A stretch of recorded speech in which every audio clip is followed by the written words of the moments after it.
ขอควรระวังก่อนที่เราจะเปิด VIP ใน BX Trade ที่มือใหม่หลายคนมักเฮ็ดผิดพลาดเนาะสามารถเบิ่งคลิปวิดีโอนี้ได้เลยรวมข้อผิดพลาดของเทรดเดอร์หลายๆคนสบายดีทุกคนเนาะตอนนี้ทุกคนอยู่ในช่องของ DMN Page เนาะในมื้อนี้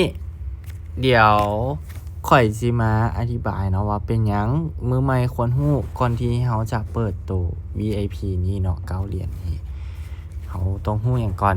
คือเราต้องผ่านการยืนยันตัวตนกันเนาะเราต้องยืนยันตัวตนใน Big Trade ให้มันแล้วก่อนเนาะแล้วก็นี่เราต้องมายืนยันตัวตนให้มันสำเร็จ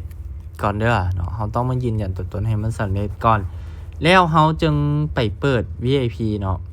VIP ตัวนี้9เหรียญนี้เป็นหยังจังเป็นหยังต้อง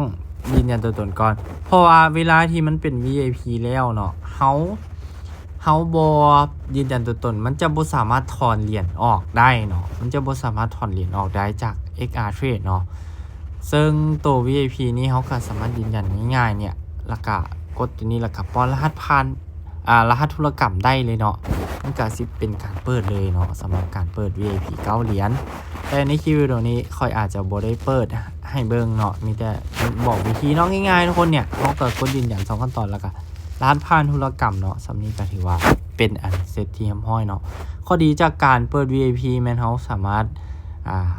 อ้างอิงลิงก์ของเฮาเนาะเพื่อแนะนำคนที่อยากเทรดได้เนาะ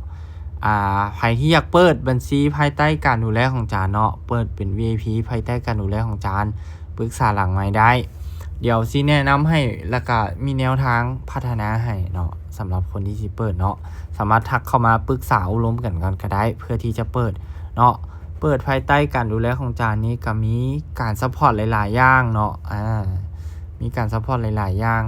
ก็ปรึกษากันหลังไมค์ได้เนาะทักแชทเข้ามาได้เนาะ